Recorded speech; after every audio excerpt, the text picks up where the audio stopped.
Hello student, welcome back to Gyan Yatra GK. जो हम अपनी लूसेंट की जो सीरीज कर रहे हैं उसी का हम आगे देखेंगे कि आगे क्या कुछ क्वेश्चन है। ठीक है, पहला क्वेश्चन है चंद्रगुप्त मौर्य का जन्म कब हुआ था? तो 345 ईस्वी में इनका जन्म हुआ था। नेक्स्ट है मौर्य वंश का संस्थापक किसे माना जाता है? तो चंद्रगुप्त मौर्य को मौर्य वंश का संस्थापक माना जाता है। नेक्स्ट क्वेश्चन देखेंगे कि चंद्रगुप्त गुरु के मौर्य के गुरु कौन थे? तो चाणक्य क्या थे? इनके गुरु थे।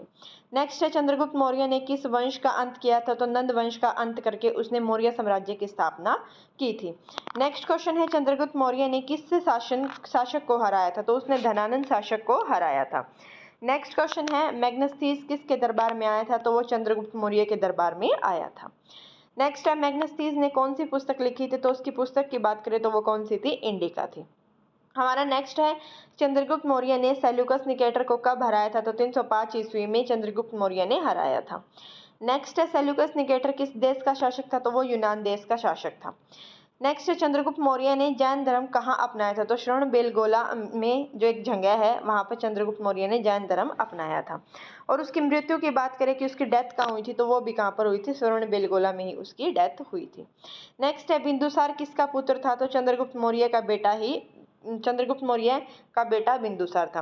बिंदुसार का शासनकाल क्या था? तो 298 से लेकर 273 ईसा पूर्वी तक उसका शासनकाल था। जीसस के बर्थ से पहले जो डेट्स थी वो उल्टी चलती थी। ठीक है, बिंदुसार का उपनाम क्या था? तो अमित्रघात उसका उपनाम था, उसको इस नाम से जाना जाता था। अब हम देखें कि अमित्रघात का अर्थ क्या होता है। तो इसका अर्थ होता है शत्रुओं का नाश करने वाला। नेक्स्ट क्वेश्चन देखेंगे बिंदुसार के बाद कौन शासक आया? तो बिंदुसार के बाद अशोक शासक आया था। अशोक के राज्याभिषेक को देखें तो 269 ईस्वी में 269 ईस्वी में राज्याभिषेक अशोक का हुआ था। अब हम इसके उपनाम की बात करें तो इसका उपनाम था देवना प्रिय प्रियदर्शी, इसका उपनाम था। नेक्स्ट है कलिंग युद्ध कब हुआ था? जो कि अशोक के काल में हुआ था। ये हुआ था 261 ईस्वी में हुआ था। कलिंग युद्ध के बाद अशोक ने कौन सा धर्म अपनाया था? बौद्ध धर्म अपनाया था। ऐसा माना जाता है कि अशोक ने कलिंग युद्ध में इतना खून खराबा देखा था कि उसके बाद उसने जो उसका धर्म था, जो उसका राज्य था, राजा था, उससे क्या ले लिया था? उसने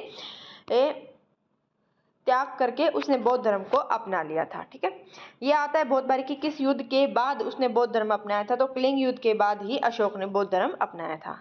नेक्स्ट है अशोक की राजधानी क्या थी? पाटलिपुत्र उसकी राजधानी थी। अशोक के पुत्र का नाम क्या था? महेंद्र था। और अशोक की पुत्री की बात करें तो उसका नाम संघमित्रा था। नेक्स्ट है महेंद्र को कहाँ भेजा गया था? तो श्रीलंका में भेजा गया था। और संघमित्रा को कहाँ भेजा गया था? श्रीलंका में ही भेजा गया था। नेक्स्ट क्वेश्चन है अशोक के शिलालेखों की भाषा क्या थी? तो इसकी लैंग्वेज की बात करें तो वो प्राकृत भाषा थी। अशोक के अभिलेखों की प्रमुख लिपि कौन सी है? तो ब्राही है। और उत्तर पश्चिम भारत में कौन सी लिपि प्रयुक्त है? तो खरोष्टी लिपि वहां पर सबसे ज्यादा बोली जाती है, प्रयुक्त है। अशोक के प्रमुख शिलालेख कितने हैं? तो अशोक के शिलालेख की बात करें तो 14 है। और स्तंभ अभिलेख की बात करें तो वो कितने हैं? 7 है। अशोक के अभिलेखों को पढ़ने वाला पहला विद्वान कौन था? तो जेम्स प्रिंसेस क्या था? जेम्स प्रिंस कौन था? अशोक के अभिलेख जिसने पहली बार पढ़े थे। नेक्स्ट है जेम्स मिल ने अशोक के अभिलेख कब पढ़े थे? तो 1837 ईस्वी में उसने अभिलेख पढ़े थे। नेक्स्ट क्वेश्चन है अशोक के प्रथम शिलालेख का विषय क्या था? तो पशु हत्या निषेध उसका पहला विषय था। नेक्स्ट है अशोक के धर्म का आधार क्या था? तो नैतिकता क्या था? अशोक के धर्म का आधार माना जाता है। नेक्स्ट देखें अशोक ने किस नीति का प्रचार किया था? तो उसने धम्म नीति के प्रचार किया था। धर्म महामात्रों की नियुक्ति किसने की थी? तो उसकी नियुक्ति अशोक के द्वारा की गई थी। नेक्स्ट देखेंगे कि धर्म महामंत्रों की नियुक्ति किसने की थी? अशोक ने की थी। नेक्स्ट है महामंत्रों का कार्य क्या था? धर्म प्रचार करना था। अशोक ने टोटल कितने स्तूप बनवाए थे? तो उसने टोटल 84,000 स्तूप बनाए थे। जो सिंह स्तूप है उसका संबंध किससे है? तो उसका संबंध अशोक से माना जाता है। भारत का राष्ट्रीय प्रतीक कहाँ से लिया गया है? तो सारनाथ सिंह स्तंभ से भारत का राष्ट्रीय प्रतीक लिया गया है। सारनाथ स्तंभ पर कितने सिंह है, कितने शेर है? तो 4 सिंह है। अशोक का 13वां शिलालेख किसका वर्णन करता है? तो वो करता है कलिंग युद्ध का वर्णन करता है। अशोक ने बौद्ध धर्म के प्रचार हेतु किन्हें भेजा था? उसने महेंद्र और संघमित्रा को भेजा था। ठीक है, कहाँ भेजा था? श्रीलंका में भेजा था। नेक्स्ट क्वेश्चन की बात करें अशोक ने किस बौद्ध संगति का संरक्षण किया, मतलब किस बौद्ध संगति का किया था? तो जो 3rd नंबर वाली बौद्ध संगति थी उसका संरक्षण किया था। नेक्स्ट है कहाँ पर हुई थी ये? तो ये पाटलिपुत्र में हुई थी। और इसके अध्यक्ष कौन थे? मोगलीपुत्र इसके क्या थे? अध्यक्ष थे। नेक्स्ट है अशोक के अभिलेख किस पत्थर पर खुदवाए थे? तो शिलाव स्तंभ पर उसके अभिलेख खुदवाए गए थे। मास्की अभिलेख किसका नाम मिलता है? तो मास्की अभिलेख में अशोक का नाम मिलता है। और अशोक ने अभिलेखों में स्वयं को क्या बोला था, किस नाम से रिप्रेजेंट किया था? तो उसने देवनाप्रिय के नाम से रिप्रेजेंट किया था। नेक्स्ट क्वेश्चन है, अशोक के धर्म का मुख्य उद्देश्य क्या था? तो नैतिक जीवन उसके धर्म का मुख्य उद्देश्य था। ठीक है। नेक्स्ट देखेंगे, मौर्य साम्राज्य की राजधानी, तो उसकी राजधानी क्या थी? पाटलिपुत्र थी। मौर्यकालीन प्रशासन कैसा था? केंद्रीकृत था, मतलब कि कॉन्सेंट्रेट करने वाला था। ग्राम का प्रधान क्या कहलाता था? ग्रामणी कहलाता था। और राजस्व विभाग का प्रमुख कौन कहलाता था? सम्राहता कहलाता था। कोषागार मतलब जो पैसों का लेन देन या देखता था उसको क्या कहते थे? सनिधाता कहते थे। और सेना के प्रमुख को सेनापति कहते थे। नेक्स्ट है, नगर प्रशासन का प्रमुख कौन था? तो नगर अध्यक्ष था। और अर्थशास्त्र के लेखक कौन है? कौटिल्य है। कौटिल्य का दूसरा नाम क्या था? चाणक्य है।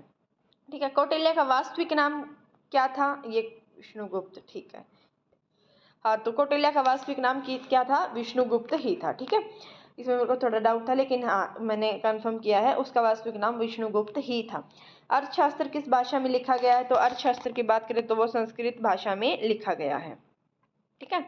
नेक्स्ट क्वेश्चन देखेंगे, अर्थशास्त्र कितने अधिकरण है? तो 15 अधिकरण है। मौर्यकालीन गुप्तचर को क्या कहते हैं? गुड़ पुरुष कहा जाता है। नेक्स्ट, किसानों से लिया जाने वाला कर क्या कहलाता है? तो उसको भाग कहते थे। और कितना परसेंट था? 1/6 भाग था। ठीक है। नेक्स्ट है, मेग्नेस्थिस किस देश का निवासी है? तो वो यूनान देश का निवासी है। नेक्स्ट देखेंगे, इंडिका में किसका वर्णन मिलता है? तो इंडिका में भारत का वर्णन भी मिलता है। मौर्य काल में न्याय का सर्वोत्तम स्रोत कौन सा है? तो राजा माना जाता था सर्वोच्च स्रोत। चंद्रगुप्त मौर्य ने किसकी सहायता से साम्राज्य स्थापित किया? तो चाणक्य की सहायता से स्थापित किया था। नेक्स्ट, श्रवण बेलगोला किस राज्य में है? वो कर्नाटक में स्थित है। मौर्य काल में प्रांतों की संख्या की बात करें तो वो कितनी है? 4 है। नेक्स्ट, मौर्यकालीन प्रशासन का आधार ग्रंथ कौन सा है? तो अर्थशास्त्र को माना जाता है। नेक्स्ट क्वेश्चन की बात करें, पाटलिपुत्र वर्तमान में कहाँ पर पड़ता है? तो पटना में पड़ता है। और पटना कहाँ पर है? बिहार में है। ठीक है। नेक्स्ट है, मेग्नेस्थिस ने भारतीय समाज को कितने भागों में बांटा था? तो 7 भागों में उसने बांटा था। नेक्स्ट है, चंद्रगुप्त मौर्य का अंतिम धर्म कौन सा है? तो इसका अंतिम धर्म कौन सा था? जैन धर्म था। नेक्स्ट क्वेश्चन देखेंगे, अशोक का उत्तराधिकारी कौन था? तो कुणाल था। अशोक के समय में श्रीलंका का शासक कौन था? तो तीस था। संघमित्रा श्रीलंका क्या लेकर गई थी? तो जो संघमित्रा है वो श्रीलंका क्या लेकर गई थी? तो बोधि वृक्ष की शाखा लेकर गई थी। नेक्स्ट क्वेश्चन है, अशोक के स्तंभ किस पत्थर से बने हैं? तो चुनार पत्थर से बने हैं। अशोक ने कलिंग विजय के बाद क्या त्याग दिया था? तो अशोक ने जब कलिंग विजय देखी, उसका मतलब वो युद्ध हुआ था, उस युद्ध में वो विजय भी हुआ था, लेकिन उसके बाद उसने युद्ध नीति का त्याग कर दिया था। नेक्स्ट क्वेश्चन है, अशोक ने किस नीति को अपनाया था? उसने धम्म विजय की नीति को अपनाया था। नेक्स्ट देखेंगे, अशोक के अभिलेखों में किस पर बल दिया जाता है? अहिंसा पर बल दिया जाता है।